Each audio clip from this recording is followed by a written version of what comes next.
हम आगे चलते हैं और प्रोग्राम को आगे बढ़ाते हैं। बिल्कुल हमजा, वैसे तो लाहौरी तो खाने पीने के शौकीन होते हैं और जैसे कि मैं भी बहुत शौकीन हूँ और तुम भी बहुत शौकीन हो, लेकिन हमें खाने में थोड़ी सी अब एहतियात भी करनी है क्योंकि कोलेस्ट्रॉल में भी इजाफा हो सकता है, क्योंकि अब ये बड़ी अलार्मिंग सिचुएशन है कि बिल्कुल हाँ, क्योंकि ये जो शरह है वो बढ़ती नज़र आ रही है और जिससे बचने के लिए बेहद एहतियात की ज़रूरत है। और आमतौर पर अगर बात की जाए तो हम लोग जंक बहुत ज़्यादा खाते हैं, फास्ट फूड हो गया, कोल्ड ड्रिंक्स वगैरह हो गए, जो कि गैर सेहत बख्श ग़िज़ाएँ हैं और इनसे कोलेस्ट्रॉल भी इजाफा होता है और ये बीमारी का सबब बन जाता है क्योंकि ये ग़िज़ाएँ खून में कोलेस्ट्रॉल की शरह को बढ़ा देती हैं, जो ब्लड प्रेशर, अमराज़ क़ल्ब यानी कि दिल की बीमारियों और दीगर बीमारियों का भी बायस बनता है। लिहाजा इस बीमारी को कंट्रोल करने के लिए खाने पीने में एतदाल बहुत ज़्यादा ज़रूरी है। तो हमें पहले ये जानना ज़रूरी है कि ये कोलेस्ट्रॉल है क्या, गुड कोलेस्ट्रॉल के बारे में सुन रखा है, बैड कोलेस्ट्रॉल के बारे में सुन रखा है। तो हम ज़ैनब गोंदल हमारे साथ मौजूद है, उन्हीं से ही जानेंगे। ज़ैनब अस्सलाम वालेकुम। ये क्या है कोलेस्ट्रॉल और ये क्या कोई इसकी एज भी होती है कि ये बड़ी एज के लोगों को होता है या कोई ऐसा होता है कि मोटे लोगों को होता है, पतले लोगों को नहीं होता? क्या है कोलेस्ट्रॉल? कोलेस्ट्रॉल बेसिकली फ़ैट है। अच्छा। फ़ैट जो हमारी बॉडी खुद से प्रोड्यूस कर रही होती है। अब वो हमारे लिए अच्छा भी होता है क्योंकि क्वेश्चन यही है ना कि अगर हमारी बॉडी उसको खुद प्रोड्यूस कर रही है तो वो हमारे लिए नुकसानदेह क्यों है? हमारी बॉडी फ़ैट को प्रोड्यूस करती है हमारी बॉडी के फंक्शंस पूरे कराने के लिए। जितने हमारी बॉडी ने काम करने हैं वो सारे फ़ैट ने करने हैं क्योंकि उसका ब्रेकडाउन होगा, एनर्जी प्रोड्यूस होगी, आगे वो टोटल फंक्शन चलते जाएंगे और बॉडी अपना काम करेगी। लेकिन मसला कहाँ आता है? मसला तब आता है जब वो फ़ैट ज़्यादा प्रोड्यूस होने लग जाता है।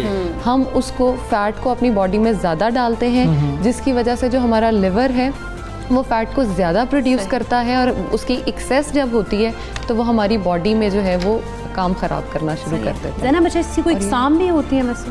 बिल्कुल, इसकी जो है वो 2 इकसाम है, अच्छा बुरा। जैसे गुड कोलेस्ट्रॉल, बैड कोलेस्ट्रॉल हमने कहा। आगे गुड कोलेस्ट्रॉल में HDL आता है और टोटल कोलेस्ट्रॉल जिसको हम कह सकते हैं, और बैड कोलेस्ट्रॉल में LDL और VLDL आता है। और आप इसके बारे में जब अपने बॉडी के टेस्ट कराते हैं, लिपिड प्रोफाइल कराते हैं, आप उससे जान सकते हैं कि आपकी बॉडी में उसकी क्या अमाउंट्स हैं। फिर आपने पूछा किस एज में हो सकता है? ये हर एज में हो सकता है, हर वेट में हो सकता है, फैमिली हिस्ट्री हो सकती है इसकी, और ये आपकी जेनेटिक प्रॉब्लम्स भी से एक बेसिक प्रॉब्लम है। लेकिन ये नहीं है कि आप इसको कंट्रोल नहीं कर सकते। ये वो डिज़ीज़ है जिसको आप बहुत अच्छा मैनेज कर सकते हैं अपनी डाइट के साथ, अपनी फ़िज़िकल एक्टिविटी के साथ। अब ये होना क्यों शुरू होता है? क्योंकि हम सिर्फ खाना अपनी बॉडी में अंदर रखते चले जा रहे होते हैं, खा रहे हैं और रेस्ट कर रहे हैं, टीवी देख रहे हैं लेटे हुए, खा रहे हैं, टीवी देख रहे हैं लेटे हुए। हम फिज़िकल एक्टिविटी नहीं करते। फिज़िकल एक्टिविटी, अब कई लोग कहते हैं कि मैं बहुत फिज़िकली एक्टिव हूँ तो मुझे क्यों कोलेस्ट्रॉल है?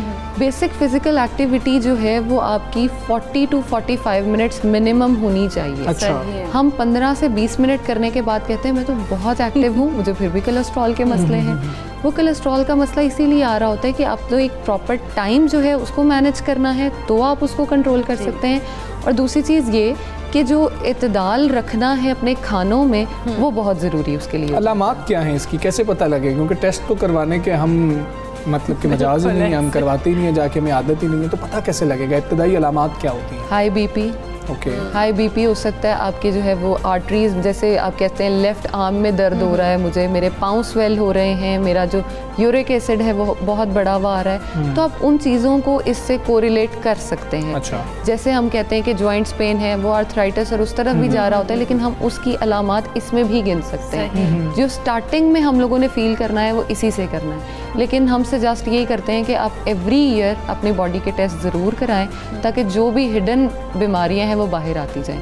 अब कोलेस्ट्रॉल जो है वो सुनने में तो बड़ा प्यारा सा लफ्ज़ लगता है कि कोलेस्ट्रॉल ही है, लेकिन कोलेस्ट्रॉल जो है वो हार्ट डिजीज़ बहुत ज़्यादा प्रोवोक करता है, कैंसर की तरफ लेकर जाता है, और हमारी बॉडी जो है वो उस चीज़ को मैनेज नहीं कर पाती, तो हम जो है वो सिर्फ बीमारियों की तरफ चल पड़ते हैं। बिल्कुल ऐसे ही। वैसे ज़ैनब, जिस तरह देखा जाए तो हम लोग तो क्योंकि खुराक के मामले में कोई भी परहेज़ नहीं करते हैं, तो कौन सी ऐसी मतलब फ़ूड है जिसको हम खाएंगे तो ये हमारा जो कोलेस्ट्रॉल है वो मैनेज रहेगा, और कौन सी ऐसी फ़ूड है जिसे हमें अवॉइड करना चाहिए ताकि हमारा कोलेस्ट्रॉल लेवल जो है वो ज़्यादा बढ़े ना?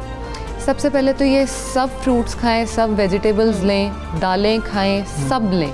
लेकिन वही बात है, दाल खा रहे हैं तो उसको तड़के ना लगा के खाएं, सब्जियां खा रहे हैं तो मैक्सिमम 1 चम्मच ऑयल में हम प्रेफर यही करते हैं कि अगर आप कोलेस्ट्रॉल के पेशेंट हो गए हैं तो 1 चम्मच ऑयल में आप पूरी हांडी बना लें। अब उसमें वो 1 चम्मच ऑयल जो है वो ऑलिव ऑयल हो सकता है, वो कोकोनट ऑयल हो सकता है, सनफ्लावर ऑयल हो सकता है, मस्टर्ड ऑयल हो सकता है, वो देसी घी भी हो सकता है जो हमारा मोस्ट फेवरेट घी होता है। बिल्कुल, अगर वो वाकई देसी घी है, अगर वो वाकई देसी घी है तो बिल्कुल ठीक है। अच्छा, हमें ये भी बताएं कि फैमिली हिस्ट्री की आप बात कर रही हैं, उन लोगों में ज़्यादा चांसेस होते हैं, क्योंकि हम यही देखते हैं कि अक्सर बीमारियों के अंदर मामला यही होता है कि फादर को था, मदर को था, तो आपके होने के ज़्यादा चांसेस हैं। तो उन लोगों को क्या, अगर चांसेस हैं तो कितना ख्याल रखना होगा?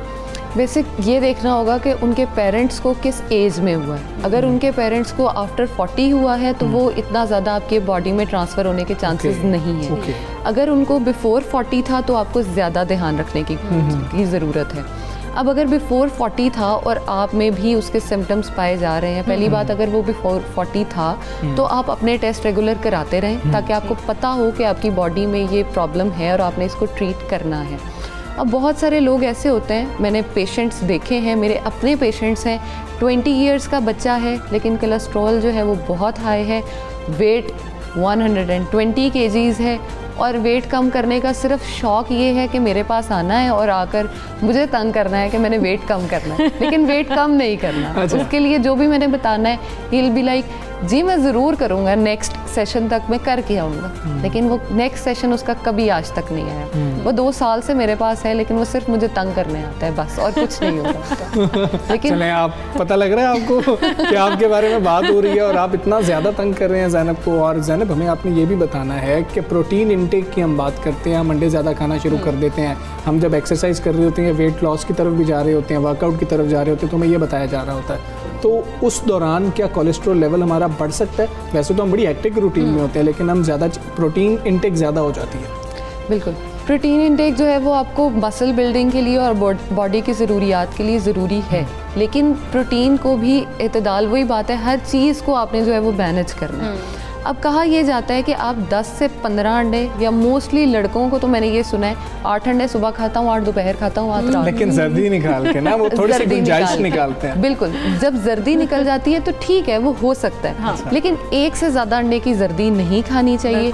1 अंडे की जर्दी लेकिन ज़रूर खाएं। ये भी ना करें कि उसको बिल्कुल निकाल दें। अंडा खाने के लिए प्रेफरेंस यही करें कि उसमें सब्जियां, पालक जैसे वो आयरन रिच होती है, सब्जियां डालें उसमें बहुत सारी मिक्स करके, तो फिर अंडा लें। वो एक तो फुलफिलिंग होगा, दूसरा आपकी जो प्रोटीन रिक्वायरमेंट है उसको भी पूरा कर देगा। दूसरी चीज़ मैं यहाँ ये मेंशन करना चाहूँगी कि जो चोकर है या चक्की का आटा है उसका इस्तेमाल किया जाए, वो भी इसके लेवल्स को जो है वो कम कर देता है। हमने ये चीज़ देखी होगी कि शहरों में ये बीमारी ज़्यादा पाई जाती है, गांव में कम है, क्योंकि गांव में जो है वो चोकर और चक्की का आटा ज़्यादा इस्तेमाल किया जाता है। शहरों में उस चीज़ का इस्तेमाल कम है क्योंकि हम लोगों को वो जो येलो कलर आटा है वो अच्छा नहीं लग रहा होता, हमें वाइट फ्लावर ज़्यादा पसंद आ रहा होता है।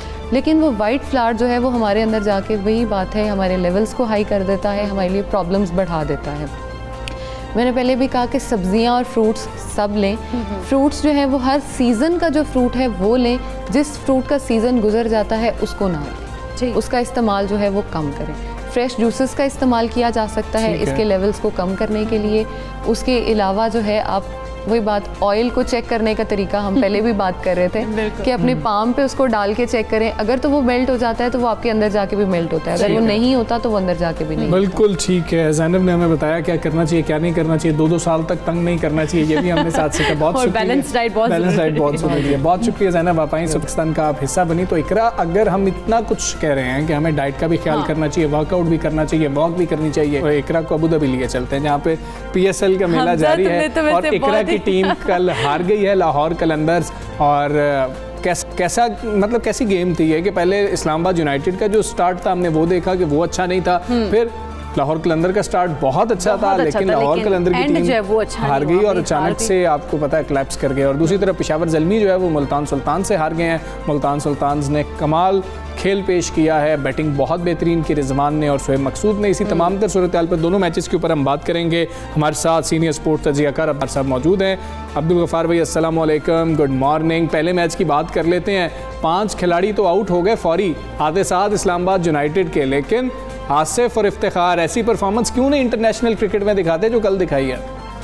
आप ठीक कह रहे हैं, आउटस्टैंडिंग परफॉर्मेंस थी कल दोनों की, और यकीनी तौर पर कल लीग के अंदर दोनों बड़े दिलचस्प मैच रहे, क्योंकि कोई एक्सपेक्ट नहीं कर रहा था कि जब बहुत ही खराब स्टार्ट था इस्लामाबाद का, 25 से 5 आउट थे, तो फिर वो 28 रन से जीत जाएंगे। और इसी तरह पेशावर ज़ल्मी ने जो गुज़िश्ता मैच जीता उसके बाद मुल्ताज़ सुल्तान, आई थिंक हमजा उन्होंने दोनों मैचेस जीतकर कराची और पेशावर के लिए खतरे की घंटी बजा दी है, क्योंकि अगर आप देखें तो कोयटा के पास भी आउटसाइड चांस तो मौजूद है, बट जो मुल्तान ने अपने दोनों मैचेस जीते हैं और वो ऑब्वियसली 6 पॉइंट उनके हो गए, तो फैंस के लिहाज से और एक इंटरेस्ट के लिहाज से आई थिंक ये लीग बड़ी दिलचस्प होती जा रही है। बिल्कुल ऐसी है।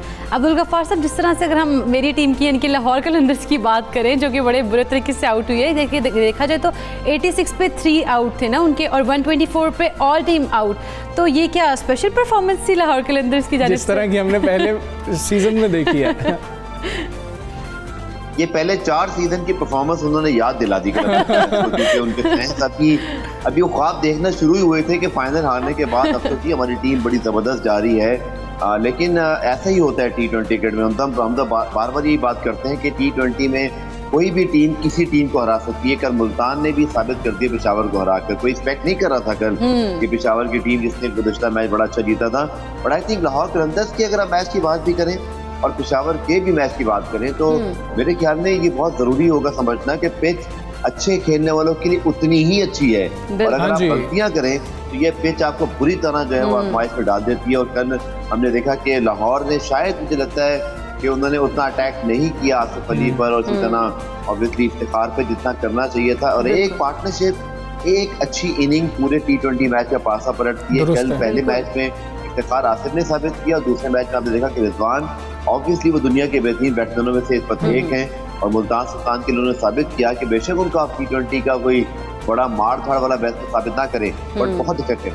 ठीक है गफ्फार भाई, ये भी बताइएगा, सुहेल अख्तर की मैंने आपसे पहले भी बात की थी कि हमने T10 लीग में देखा था, बड़े अच्छे शॉट्स हैं उनके पास, कल वो शॉट्स हमें फिर से नज़र आ रहे थे सुहेल अख्तर के पास।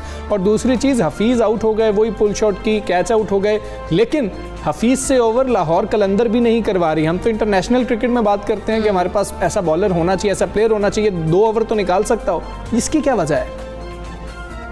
देखिए ऑब्वियसली अगर सुहेल अख्तर के हवाले से हमने बात की, मेरे ख्याल में सबसे इम्पोर्टेंट चीज़ ये भी है कि पाकिस्तान टीम की जो तश्कील 9 है T20 की, बहुत सारी चीज़ें बात हो रही हैं, बट बेचारे का नाम ही कहीं नहीं आता, तो मैंने कहा मैं ही शुरुआत कर लूँ कि कम से कम 2 लड़का PSL में परफॉर्म कर रहा है, चाहे वो कोई भी हो, सुहेल अख्तर, इवन सोहेब मकसूद की जो परफॉर्मेंस थी आई थिंक वो बड़ी आउटस्टैंडिंग है। और अगर आप देखें नेशनल T20 के अंदर, हमजा आपको याद हो कि उनकी दुआदारे की जो बैटिंग थी, जो शायद पाकिस्तान की चंद बेहतरीन T20 इनिंग में से एक है, और उसके बाद मुसलसल 7 मैचेस में उनकी जो परफॉर्मेंस है, आई थिंक पाकिस्तान के लिए बड़ा अजीब हो गया हमजा ये कि वर्ल्ड T20 से पहले जो इंग्लैंड वेस्ट इंडीज के 8 मैचेस हैं, उसके लिए पाकिस्तान टीम का ऐलान अनफॉर्चुनेटली वीजा और लॉजिस्टिक की वजह से आपको इवेंट से पहले ही करना पड़ गया है। बट अब आप देखिए बहुत सारे अप्स एंड डाउन आ रहे हैं, बट पाकिस्तान की मिडल ऑर्डर के लिहाज से आई थिंक जो इशू है शुएब मलिक पेशावर ज़ल्मी के और सोहेब मकसूद, मुझे तो बहुत ही अच्छे जो है कंटेंडर्स दिखाई देते हैं, बट अब क्या करें कि टीम पहले अनाउंस हो जाए। बिल्कुल ठीक है, शुएब मलिक की बात कर लेते हैं। इमरान नज़ीर का एक बयान सामने आया कि शायद कोई आईसाइट का कहा जा रहा है कि शुएब मलिक को अब अच्छी तरीके से बॉल नज़र नहीं आ रहा होता। क्या ऐसी कोई वाकई हकीकत, ऐसी कोई बातें हैं कि शुएब मलिक की आईसाइट के ऊपर है तो वो टेस्ट करवा लें, वो तो मसला हल हो जाएगा। शुएब मकसूद के ऊपर बात करें, हम उमर अकमल और शुएब मकसूद के करियर को देखें तो 6, 7वें नंबर पर भेज के उनको ख़राब किया गया, 1 डाउन भेजा, वो लड़का परफॉर्म करके दे रहा है।